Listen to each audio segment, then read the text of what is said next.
जैसा कि हेराक्लिटस ने कहा था, परिवर्तन ही एकमात्र स्थिर चीज है। और आज की दुनिया में अंतर्राष्ट्रीय संबंधों पर यह बात कितनी सटीक बैठती है। नमस्कार। आज हम एक महत्वपूर्ण विषय पर बात करेंगे। यूरोपीय संघ और कनाडा के बीच रिश्ते कैसे बदल रहे हैं, खासकर उनके सुरक्षा और व्यापार संबंधों के संदर्भ में। हमारी ये चर्चा ऑब्जर्वर रिसर्च फाउंडेशन यानी ORF में प्रकाशित एक विश्लेषण पर आधारित है। आज तारीख है 19 जुलाई 2025। ये विषय वैश्विक मामलों में रुचि रखने वालों के लिए तो दिलचस्प है ही, साथ ही UPSC मुख्य परीक्षा और प्रारंभिक परीक्षा के लिए भी काफी महत्वपूर्ण हो सकता है। तो चलिए शुरू करते हैं। जून 2025 में ब्रुसेल्स में 20वीं EU कनाडा शिखर बैठक हुई। ये एक नए दौर का संकेत दे रही है, ऐसा कहा जा रहा है। और दिलचस्प बात यह है कि ये बैठक हेग में नाटो शिखर सम्मेलन से ठीक एक दिन पहले हुई, जहां रक्षा खर्च को GDP के 2% से बढ़ाकर मतलब भविष्य में 5% तक ले जाने की बात हुई। एक ऐसा क्षेत्र जहां कनाडा देखा जाए तो केवल 1.3% खर्च के साथ लगातार पीछे रहा है। हाँ बिल्कुल, और इसी पृष्ठभूमि में मतलब बढ़ती हुई वैश्विक उथल-पुथल के बीच इस बैठक का एक बहुत महत्वपूर्ण नतीजा निकला। वो था EU कनाडा सुरक्षा और रक्षा साझेदारी, जिसे SDP कहते हैं, उस पर हस्ताक्षर होना। अच्छा, SDP ये इतना अहम क्यों माना जा रहा है? देखिए, इसका महत्व इसलिए है क्योंकि ये समझौता तब हुआ है जब भू राजनीतिक अस्थिरता काफी बढ़ी हुई है, रूस का रवैया आक्रामक है और एक तरह से यूरो अटलांटिक क्षेत्र से अमेरिकी दिलचस्पी या कहें कि फोकस वो भी कुछ कम होता दिख रहा है।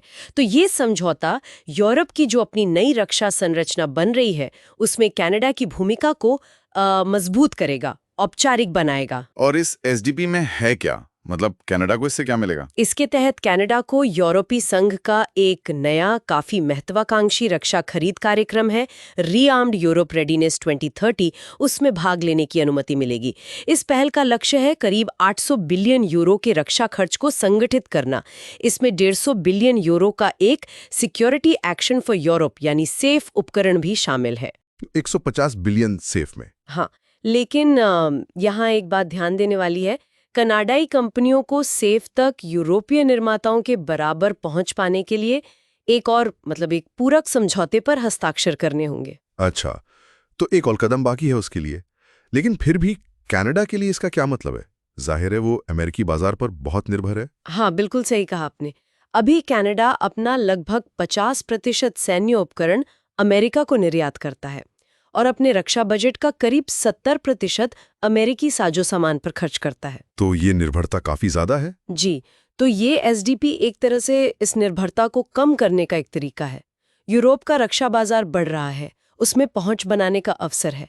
इससे कनाडा का अपना रक्षा औद्योगिक आधार भी मजबूत होगा और वो नाटो की जरूरतों को भी शायद बेहतर ढंग से पूरा कर पाएगा। और ये समझौता किन क्षेत्रों को कवर करता है? ये काफी व्यापक है।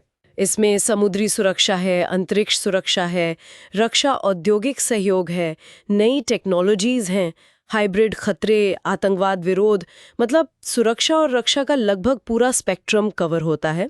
और ये किसी गैर यूरोपीय संघ देश के साथ EU का अपनी तरह का पहला ऐसा समझौता है। पहला? अच्छा, तो ये तो हुई सुरक्षा की बात। अब अगर व्यापार की बात करें तो वो मोर्चा भी जरूर अहम होगा, खासकर अमेरिकी टैरिफ के माहौल में। हाँ बिल्कुल, और यहाँ दोनों पक्षों ने अपने व्यापक आर्थिक और व्यापार समझौते यानी सीटा की सफलता पर जोर दिया। ये 2017 से लागू है और इसने EU कनाडा के बीच की 98% टैरिफ लाइनों को खत्म कर दिया है। 98%? हाँ, अनुमान है कि सीटा की वजह से EU की सालाना GDP में करीब 3.2 बिलियन यूरो और कनाडा की GDP में 1.3 बिलियन यूरो की वृद्धि हुई है। और द्विपक्षीय व्यापार वो 2023 में 123 बिलियन यूरो तक पहुंच गया, जो कि 71% की वृद्धि है। EU अब कनाडा का दूसरा सबसे बड़ा व्यापारिक भागीदार है। 71% की वृद्धि, ये तो काफी प्रभावशाली है। और आजकल डिजिटल क्षेत्र की बहुत बात होती है, वहां भी सहयोग बढ़ रहा है क्या? जी हाँ, बिल्कुल। 2023 में उनकी एक डिजिटल साझेदारी हुई थी। हाँ, उसी के आधार पर अब वो एक औपचारिक डिजिटल व्यापार समझौते पर बातचीत कर रहे हैं। इसका मकसद है नई तकनीकों में सहयोग बढ़ाना, डेटा का प्रवाह आसान करना और डिजिटल नियमों को एक जैसा बनाना। और ये तब हो रहा है जब आपको याद होगा कनाडा अमेरिकी टेक कंपनियों पर एक डिजिटल टैक्स लगाने वाला था, जिसको लेकर ट्रंप प्रशासन काफी नाराज था। हालांकि कनाडा ने बाद में वो प्रस्ताव वापस ले लिया। हाँ, वो मामला काफी गरमाया था।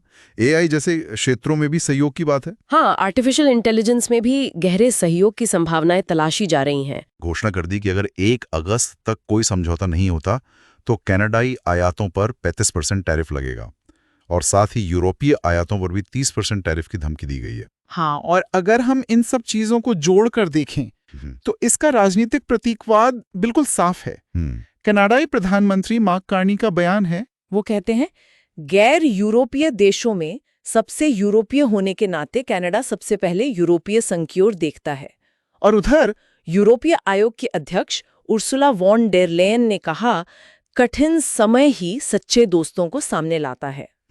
तो इशारे साफ हैं। बिल्कुल, मतलब जहां अमेरिका के साथ पारंपरिक ट्रांस अटलांटिक गठबंधन थोड़ा कमजोर या तनावपूर्ण दिख रहा है, वहीं ईयू और कनाडा के बीच साझेदारी मजबूत हो रही है। यहाँ तक कि कनाडा में ईयू की लोकप्रियता इतनी बढ़ गई है कि एक सर्वे के मुताबिक लगभग 50% कनाडाई चाहते हैं कि कनाडा ईयू में शामिल हो जाए।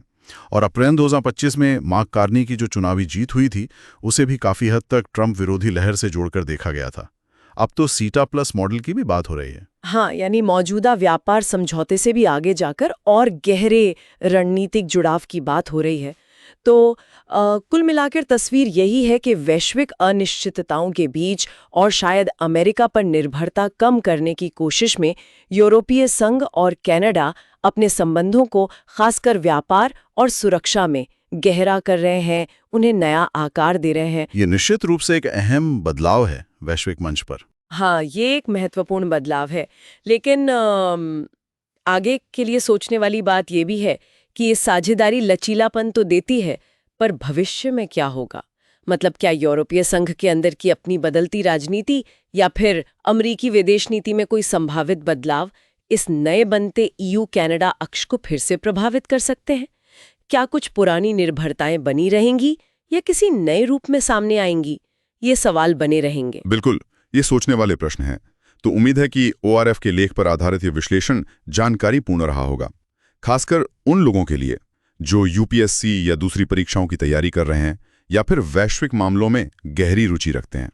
अगर ये चर्चा उपयोगी लगी हो तो इसे जरूर लाइक करें और हमारे चैनल को सब्सक्राइब करें। और अगर कोई प्रश्न या टिप्पणी हो तो नीचे कमेंट सेक्शन में हमें बताएं। भविष्य की चर्चाओं के लिए सुझावों का भी स्वागत है।